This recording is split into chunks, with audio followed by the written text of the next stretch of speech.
Salut.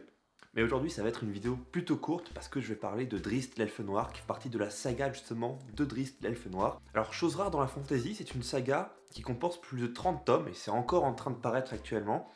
J'ai lu ceux qui sont sortis en français, je n'ai pas lu ceux qui sont sortis en anglais qui sont en attente d'être traduits, donc j'attends un petit peu ça quand même. Et Drizzt m'a accompagné pendant de longs mois, voire même plusieurs années je peux dire, parce que je les ai relus il y a environ un an de ça, enfin certains en tout cas, ceux qui m'avaient le plus plu. Il faut savoir que Drizzt a été écrit par Monsieur Salvatore, ou Salvatore, je sais pas si on le dit à l'italienne, et ça se déroule dans l'univers bien connu de Donjons et Dragons, et d'ailleurs Drizzt est l'œuvre la plus importante qui se déroule dans cet univers, c'est-à-dire que c'est la plus connue. Ça regroupe plusieurs genres, on a de l'heroic fantasy, on a des codes aussi de la dark fantasy dedans, on a pas mal de choses qui se mélangent, il y a tellement de volumes que c'est vrai que c'est difficile d'évaluer et de le classer selon un seul registre, un seul type de fantasy. Donc voilà. Drizzt naît en Outre-Terre, c'est-à-dire l'Outre-Terre, ce sont tous les réseaux souterrains qui sont sous la Terre et qui sont absolument immenses, gigantesques, et qui forment des villes incroyablement grandes, des boyaux sombres avec des créatures très étranges. Et au centre de la plus grosse ville justement d'Outre-Terre se trouvent les Draux. Les Draux, donc D-R-O-W, qui sont les elfes noirs. Les Draux qui vouent un culte à la déesse araignée Loth, je crois que c'est Loth ou Lot, je sais pas trop comment on va dire Lot, pour faire plus simple, qui du coup prône le sacrifice des mâles. Alors c'est une société matriarcale où les femmes évidemment dominent les hommes, c'est le but de société matriarcale, voilà, ça porte son nom. Sauf qu'on est vraiment dans les extrêmes, c'est-à-dire que les hommes ne servent qu'à la reproduction. Et un homme qui ose ne serait-ce que lever les yeux sur une femme, c'est un motif pour qu'il se fasse hacher menu, poignarder, transpercer et démembrer. On leur réserve aussi parfois quelques sorts très joyeux, comme par exemple être transformé en monstres mi-araignées, mi-drôles, qui sont contrôlés par les femmes et qui servent justement d'avant-garde dans les bagarres pour les boucheries, etc. C'est quand même assez codifié malgré tout, parce qu'il y a plein de maisons qui s'affrontent pour obtenir le pouvoir dans la grande ville de Menzoberranzan. Et dans cette grande ville, il y a 20 maisons principales et nous suivons la maison d'Oyurden, qui est celle de Drizzt, le héros, qui est Drizzt d'Oyurden, qui est en 10e position au début du roman et qui, si je me souviens bien, passe en 9e position, car le début commence justement... Le début commence.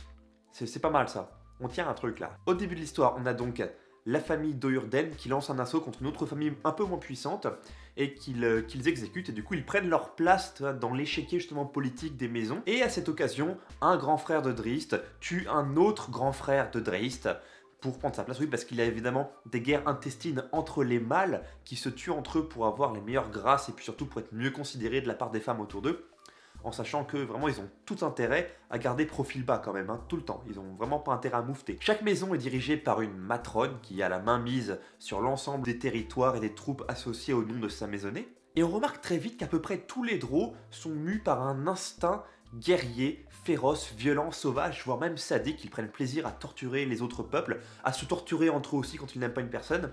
Ils fomentent des assassinats, il y a des coups d'état. Et Drizzt naît au milieu de tout ça. Il naît cette soirée assez symbolique, durant laquelle justement sa maison exécute une autre maison et prend sa place justement. Il passe de 10e maison à 9e, donc ils prennent un peu plus d'importance. Drizzt a les yeux violets, chose extrêmement rare chez les Draux, et du fait que son grand frère a été tué par son autre grand frère pendant l'attaque, eh bien un mâle a été sacrifié et Drizzt, qui était censé être sacrifié à la naissance, est ainsi gardé en vie par sa famille. Alors évidemment, entre ses sœurs qui le regardent, qui disent on coucherait bien avec lui, et la maman qui leur dit oui, mais rappelez-vous que c'est votre frère quand même, voilà, c'est juste un mâle, et votre frère vous couchez pas avec, vous couchez avec tous les autres mâles, mais pas lui. Donc voilà, c'est quand même très particulier, il y a vraiment une atmosphère vraiment malsaine qui règne dans cette cité de Menzoberranzan. Et Drizzt apprend les codes Draux et il s'aperçoit plus ou moins rapidement qu'il n'est pas comme les autres Draux. Il n'est pas mauvais, il ne prend pas plaisir à faire du mal aux autres, il essaie même d'aider les gens s'il peut. Mais ça, chez les Draux, la gentillesse, c'est considéré comme une faiblesse, la sensibilité également. Comme finalement un peu dans notre monde à nous, j'ai envie de dire. Surtout quand on est un homme. Alors imaginez un homme dans un monde justement où là, il n'y a que la force qui compte, qui éprouve de la compassion envers d'autres races, mais en plus envers d'autres personnes tout court, quoi, même pas que les autres races. C'est du jamais vu, et on assigne à Drizzt, eh bien, un maître d'armes qui s'appelle Zaknafein, qui lui apprend la voie de l'épée, et Drizzt se rend compte que malgré la brutalité de Zaknafein à son égard, eh bien Zaknafein n'est pas mauvais justement. Zaknafein est le seul Drow du moins au début de l'histoire de Drizzt qu'il rencontre, le seul à avoir une espèce de gentillesse, de morale que beaucoup d'autres Drow n'ont pas et qui leur fait cruellement défaut. On finit par apprendre, au fur et à mesure de l'histoire, enfin on le devine en tout cas, je ne crois pas que ce soit dit très clairement au début, Zaknafein, en gros, c'est le papa de Drizzt. Bah oui, parce que Zaknafein, c'est un maître d'armes. Traditionnellement, les matrones tuent leurs amants une fois qu'elles ont couché avec, qu'elles ont consommé leur nuit. Or, Zaknafein est resté en vie parce que c'est un excellent maître d'armes et un excellent amant, ce qui fait qu'il n'a pas été tué lorsqu'il a couché avec la matrone d'Oyurden pour concevoir Drizzt. A l'inverse de Drizzt, il est beaucoup plus vieux et doute de pouvoir les réaliser. Par conséquent, il met tous ses espoirs dans son jeune élève, Drizzt, qui est très bon. Et en même temps, évidemment, il y a une intrigue parallèle qui est aussi très importante, avec un rescapé de la 9e ancienne maison que la famille de Drizzt a massacré au départ, qui est toujours en vie finalement, qui se fait passer pour quelqu'un d'autre. Il s'est brûlé le visage à l'acide pour ne pas qu'on le reconnaisse, et ainsi usurper l'identité de quelqu'un d'autre, donc qui essaie d'avoir sa vengeance sur la maison d'Oyurden, et forcément sur qui il va essayer de reporter sa vengeance, sur le jeune Drizzt. Il va vouloir tuer Drizzt, et il a pour cela une panthère magique qui s'appelle Gwenhwyvar, qui vit sur le plan astral, c'est-à-dire que quand elle est appelée, elle vient sur le plan physique. Mais en dehors de ça, elle réside sur le plan astral avec d'autres animaux qui font partie de ce plan d'existence qui n'est pas le réel, le physique en gros, le matériel. Donc elle ne peut se matérialiser que lorsqu'elle est appelée ou quand son maître est en danger. La panthère a pour rôle du coup de tuer Drizzt et de le surveiller.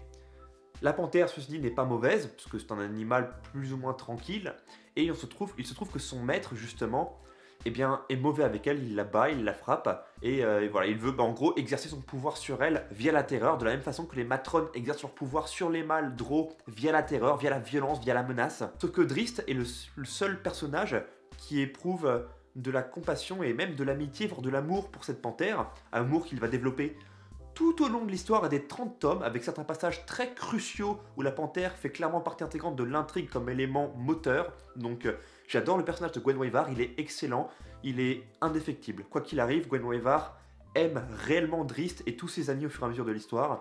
Mais c'est vrai que au début, on ne sait pas trop à quoi s'en tenir, et du coup, Drizzt se trouve lié à elle, et il finit par tuer justement le jeune homme à qui appartenait Gwenhwyvar, ce qui fait que Gwenhwyvar lui appartient après cela. Le premier tome s'appelle Terre Natale, qui porte bien son nom. On découvre Menzoberranzan, ses ruelles sombres, des stalagmites de partout, la magie qui y règne, les complots, les assassinats. Le deuxième tome s'appelle Terre d'exil parce que pendant tout le deuxième tome, Drizzt erre dans les tunnels de l'Outre-Terre qui se trouvent donc très loin sous la terre. Et à cette occasion, Drizzt du coup rencontre plein de créatures, il devient même ami avec un peuple de gnomes qu'il avait un peu rencontré dans le tome 1, donc il avait épargné un des membres, mais en lui coupant les mains de sorte à ce que justement les autres drôles derrière lui prennent ça pour un acte de cruauté. Et arrivent d'autres éléments, d'autres créatures très bizarres, en particulier certaines créatures qui me font vraiment peur, qui ressemblent un peu à des espèces de Cthulhu, c'est-à-dire ce sont des personnages avec des très grandes toges, une tête de pieuvre, de calmar, et qui se nourrissent du cerveau des gens, et pour ça, il rentre des tentacules sous la peau, ils percent la chair de partout, dans les yeux, les oreilles, les joues, le crâne, et ils aspirent le cerveau avec leurs tentacules. C'est absolument atroce, et il y a des personnages qui souffrent comme ça, qui subissent un sort absolument incroyable. Enfin, incroyable. Abominable, je veux dire. C'est pas incroyable. Et à la fin du tome 2, après moult péripéties et certains événements assez importants que je ne dévoilerai pas là pour vous garder quand même un minimum de surprise, et sachez que là, en fait, je vous ai rien dit, donc vous avez vraiment encore 95% de surprise. À la fin du tome 2, Drizzt parvient à la surface et le troisième tome s'appelle Terre promise. Donc Terre natale, Menzoberranzan, Terre d'exil, l'Outre-Terre. Outre-Terre d'ailleurs durant lequel Drizzt y séjourne pendant 10 ans quand même. Et le troisième tome, Terre promise, donc la Terre au-dessus avec les humains. Évidemment Drizzt, qui a échappé à sa société matriarcale extrêmement violente, se voit confronté à un monde qui le rejette de par sa couleur de peau, de par ses origines, parce que c'est un Drow, on ne lui fait pas confiance. Donc il y a beaucoup de racisme qui est en partie compréhensible parce que la plupart des Drow, quand ils sortent de terre, c'est pour commettre des massacres et redescendre sous terre très profond ensuite. Du coup voilà, c'est vrai que... Et quand je dis profond sous terre, c'est des dizaines de kilomètres en dessous de la terre. Hein. C'est pas genre ils sont à 500 mètres en dessous, non, ils sont vraiment très profonds. Leurs cités sont très éloignées de la vie en surface. Durant le troisième tome, Drizzt rencontre une petite fille qui est humaine, qui est la fille adoptive d'un roi nain qui s'appelle Bruenor. La petite fille elle-même s'appelant Catti-Brie. J'adore ce prénom, Catti-Brie, c'est super beau je trouve. Il devient très proche de Catti-Brie. Bruenor au début veut affronter l'elfe noir, pensant qu'il s'agit là justement de ce qu'il est, d'un elfe noir qui est venu là pour le tuer, un potentiel éclaireur pour une armée.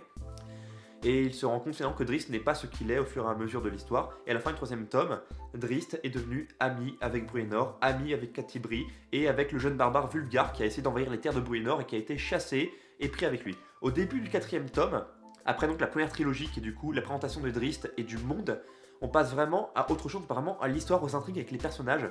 Et là, c'est tellement complet, complexe, c'est vivant. Les personnages que moi je préfère personnellement sont des... Enfin, il y en a trois. L'un d'entre eux est malheureusement mort dans l'histoire, donc je vais même pas le citer. Les deux autres sont Jarlaxle et Artemis Entreri. Jarlaxle est un elfe noir qui porte un chapeau haut de forme, donc j'aime beaucoup le personnage, il est très excentrique, qui dirige une organisation de mercenaires au sein des Draux, et qui, contrairement aux autres Draux, n'est pas mauvais. Il est plutôt chaotique, neutre, il n'hésite pas à aller jusqu'au bout des choses pour avoir un gain, justement, c'est un mercenaire, mais d'un autre côté, il développe une certaine tendresse et affection, il n'est pas méchant spontanément, et il tranche énormément avec tous les autres Draux. Et j'adore pour ça Jarlaxle, il est absolument génial. D'ailleurs, une couverture d'un des tomes récents le met en exergue, voilà, je trouvais que le design était juste trop beau. L'autre personnage, qui en fait, je dis que j'avais trois préférés, mais ce personnage-là est vraiment mon préféré, c'est Artemis Entreri, qui est, dans le monde des royaumes oubliés, un des plus grands, si ce n'est le plus grand assassin du monde. Il y a une énorme rivalité entre Drizzt et lui. Artemis apparaît dans le tome 5 et mes amis m'avaient parlé de lui avant que je me lance dans l'histoire. C'est d'ailleurs ce qu'on m'a dit de sa relation avec Drizzt qui m'a poussé à lire la saga. Juste ce personnage-là quand même, avec Drizzt. Et du coup j'attendais d'être au tome où il allait arriver avec impatience, mais j'ai tellement adoré les lectures avant que finalement j'en ai presque oublié Artemis, et quand je suis arrivé à Artemis dans le tome 5, j'étais genre... C'est génial. Artemis, c'est un humain qui a entre... Moi je dirais qu'elle a 35 ans à peu près, entre 30 et 40 ans en tout cas. Imbattable, vraiment, avec des capacités à l'épée qui sont phénoménales. Et il jalouse Drizzt parce que Drizzt est au même niveau que lui, alors qu'Artemis s'est entraîné toute sa vie pour atteindre ce niveau-là, alors que Drizzt, étant un elfe noir, Drizzt peut vivre éternellement.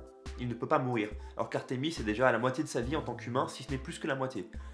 Donc il est vraiment très jaloux de Drizzt, mais leurs combats sont toujours brutaux. Il n'y a généralement pas de gagnant entre les deux, c'est-à-dire qu'ils finissent tous les deux très amochés, très mal. Il y a même des scènes que j'adore où ils se mettent ensemble, où ils combattent ensemble, dans certains cas très particuliers, où ils acceptent de faire une alliance, de faire une trêve, et ils s'entraident. Et je trouve qu'Artemis, au fur et à mesure de l'intrigue, finit par changer. Il finit vraiment par changer au contact de Drizzt. Il ne devient pas quelqu'un de bon, loin de là. Mais, en tout cas, il est moins mauvais qu'avant. Et il est moins enclin à tuer gratuitement ou à tuer tout court. Et c'est un personnage qui est plein de haine, Artemis, qui est utilisé, en plus manipulé par ceux qui sont autour de lui, qui souvent s'en mordent les doigts à la fin parce qu'Artemis trouve toujours un moyen de se venger, toujours, quelle que soit la personne. Et j'aime beaucoup cet aspect-là, j'adore l'aspect vengeance avec Artemis.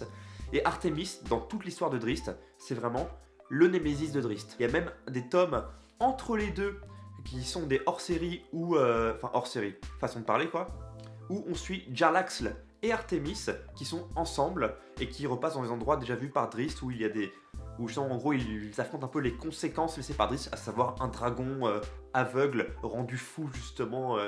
Et enfin, il y a tellement de choses qui se déroulent dans Drizzt. On a des personnages extrêmement intéressants, puissants. On a un univers qui est fourni, fouillé. C'est un miroir de sentiments et j'adore les elfes noirs. Alors les elfes noirs, même après le 30 tomes, etc., ils sont toujours là. Hein. Je crois dans le tome 6 ou 7, il remonte à la surface pour affronter Drizzt, ses amis. Et d'ailleurs, de mémoire, Artemis est avec les elfes noirs justement parce qu'il veut retrouver Drizzt. Drizzt est devenu sa raison de vivre parce que c'est la première fois que quelqu'un lui résiste à l'épée. Artemis est invaincu, même en 1 contre 10, il est invaincu. Et Drizzt est la seule personne capable de lui opposer une résistance.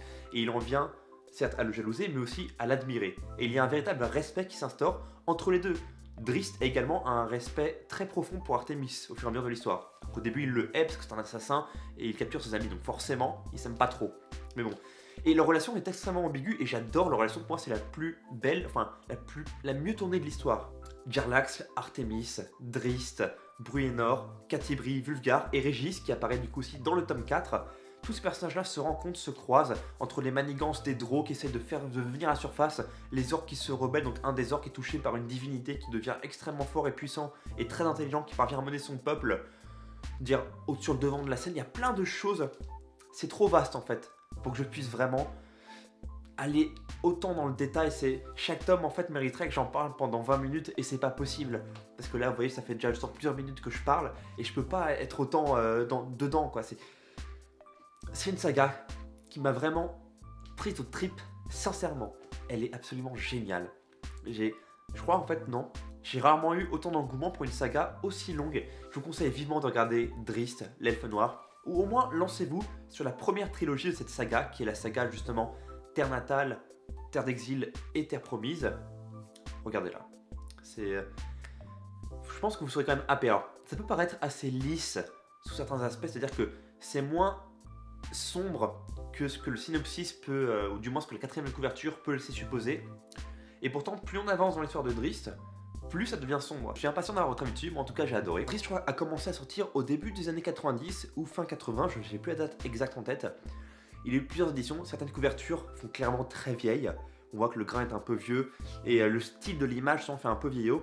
On a eu des rééditions récemment, donc c'est la plupart des titres que j'ai montrés là pendant la vidéo. En tout cas voilà, moi je vous souhaite une très bonne journée. Je vous dis à bientôt, n'hésitez pas à vous abonner, à liker ou à partager si vous avez bien aimé. N'hésitez pas surtout à me donner votre avis sur Drizzt, si vous connaissez, si vous avez entendu parler et si vous êtes évidemment intéressé ou éventuellement conquis même carrément pour la lire. Voilà, je vous souhaite à tous et à toutes une excellente journée et je vous dis à bientôt.